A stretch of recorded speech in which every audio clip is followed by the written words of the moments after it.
রাসূলুল্লাহ সাল্লাল্লাহু আলাইহি ওয়াসাল্লামের জামানার ইসলামকে প্রকাশ করে, ইসলাম পাবে যাদের কাছে, তাদের নাম হচ্ছে আহলুল হাদিস। তাদের নাম হচ্ছে, যে জামাতকে যদি খুঁজে দিতে পারেন, যে জামাতের সাথ দেন, তাহলে আপনি সহি ইসলাম পাবেন, সেটা হচ্ছে আহলুল হাদিস। আহলুল হাদিস এবং আহলুল হাদিসদের সংগঠনের ভারত, বাংলাদেশ, পাকিস্তানের প্রেক্ষাপটে, এটা সৌদি আরব নয়, আরব দেশগুলিতে ইসলামের খেদমত শাসকরা করছে, কিন্তু আমাদের দেশে তো সেরকম হয় না, রাষ্ট্রীয়ভাবে তেমন হয় না, যার ফলে সেখানে সংগঠনের প্রয়োজন রয়েছে, ঐক্যবদ্ধ একসাথে মিলে কাজের প্রয়োজন রয়েছে। যেই জামাতটি আপনার প্রাচীন যুগ থেকে চলে আসছে, স্বাধীনতার আগে থেকে, 1947 আগে থেকে চলে আসছে, সেই জামাতটি হচ্ছে জমিয়তে আহলুল হাদিস। তার নাম হচ্ছে জমিয়ত। ভারতে গেল জমিয়ত আহলে হাদিস, মুখপত্র হচ্ছে আপনার সহি ইসলামের, আর বাংলাদেশে গেল, পাকিস্তানে গেল, নেপালে গেল, বার্মাতে গেল, এক কথায় উপমহাদেশে আহলুল হাদিস, জমিয়ত আহলে হাদিস মানে এটি হচ্ছে আসল জামাত। তারপরে কিছু ভুল বুঝাবুঝির জন্য সেই জমিয়ত আহলে হাদিস থেকে আর কোন আরেকটি নাম হয়তো কারো হয়েছে, সেটা বিভাজন থাকতে পারে, কিন্তু সেটা আকীদা মানহাজের বিভক্তি নয়, সেটা দুনিয়ার কিছু ভুল বুঝাবুঝি ছিল। আর শয়তান সুযোগ আছে, দেখেন কাকে কি অস্ত্র দিয়ে ঘাইল করবে, শয়তান এই সুযোগে থাকছে। যাকে শিরক বিদআত করাতে পারবেন না, আহলুল হাদিসকে শিরক বিদআত করাতে পারবেন, মিলাদকে আমার মাজারে নিয়ে যেতে পারবেন না, পীরের মুরিদ বানাইতে পারবেন না, কিন্তু জাহান্নামে দিতে টানতে হবে। তখন হয়তো বিভ্রান্ত করে আপোষে ভুল বুঝাবুঝি সৃষ্টি করেছে, আর হয়তো ইখলাসে কমতি হয়েছে, অথবা দুনিয়াদারি এসেছে, কোথাও বিভিন্ন কারণ হতে পারে। এসব কারণে তখন হয়তো ফাটল ধরেছে, দূরত্ব হয়েছে, সেটা ভারতেও আছে, পাকিস্তানেও আছে, বাংলাদেশেও থাকতে পারে। আশা করি বুঝতে পারছেন বিষয়টি। সেটার জন্য আপনার বিব্রত হলে হবে না যে ওখানে গিয়ে আবার আমি সংগঠনে যাবো, বা সংগঠনের ওলামাদের কাছে তো আপনাকে অবশ্যই যেতে হবে। আপনি সংগঠন করেন আর না করেন, কিন্তু সংগঠন ওলামাদের কাছে যেতেই হবে আপনাকে, কারণ তাদের সহযোগিতা নিতে হবে। কোনখানে যাব, সেখানে এরাও আহলুল হাদিস, ওরাও আহলুল হাদিস, আপনি আপনি যেখানে সহযোগিতা ভালো পাবেন সেখানে আপনি সহযোগিতা করবেন। তাআওয়ানু আলাল বিররি ওয়াত তাকওয়া ওয়ালা তাআওয়ানু আলাল ইসমি ওয়াল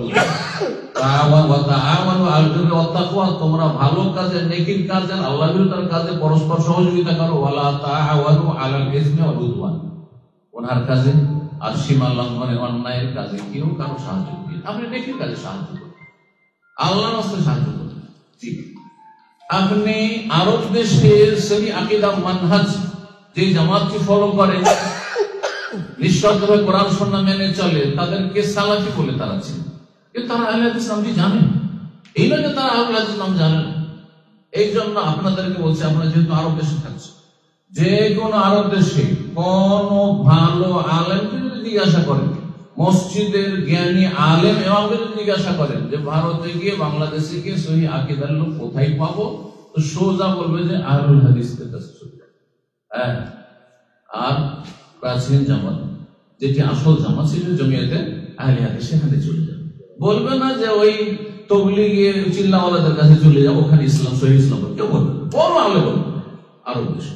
কেউ বলবে না যে ওই জামাতিদের কাছে চলে যাও, ওখানে গেলে সহি ইসলাম, কেউ বলবে। তারা জানে যে যারা সালাফি, তারাই হচ্ছে আহলুল হাদিস, তারাই হচ্ছে কোন দেশে, ধরেন মালয়েশিয়া, ইন্দোনেশিয়াতে মুহাম্মাদি, আর তারাই হচ্ছে আনসারুস সুন্নাহ, সুদানে মেসর তারাই হচ্ছে আনসার সুন্নাহ। নাম আলাদা আলাদা হইতে পারে।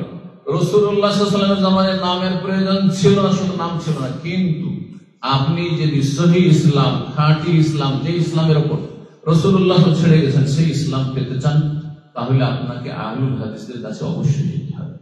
সুতরাং আহলুল হাদিস ওলামায়ে কেরামদেরকে চিনতে হবে।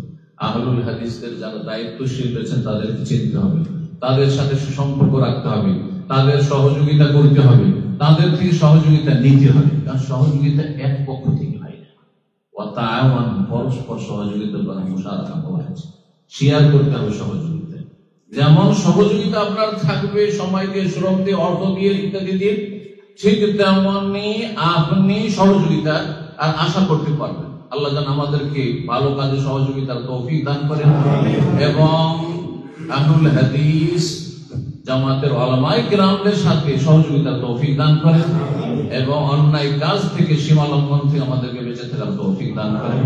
আমার কথা যদিও লম্বা, তবুও আমাদের ডক্টর আব্দুল্লাহ ফারুক হাফেজাহুল্লাহর বক্তব্য আমি কিছু কথা সেখান থেকে আমি শেয়ার করতে চাইলাম। আল্লাহর এই কথাগুলি তারা যেন উপকৃত করেন এবং দেশে গেলে শুধু পয়সা আছে একটা মসজিদ বানিয়ে দেবো একাই সামলাতে পারবেন না, কারণ আপনার শত্রু অনেক আছে। সুতরাং আহলে হাদিস ওলামাদের সাথে সম্পর্ক রাখবেন এবং তাদের সহযোগিতা করবেন, সহযোগিতা নেবেন, তাদের পরামর্শ নেবেন, তাদের কাছে যাবেন আপনি, তারা আগে আসবে, তাদের কাছে আপনারা যাবেন, তখন তারা ইনশাআল্লাহ তাআলা সার্বিক সহযোগিতা করবেন, যেহেতু তাদের কাছে সর্বস্তরের মানুষরা আছে। ইনশাআল্লাহ তাআলা সার্বিক সহযোগিতা পাবেন।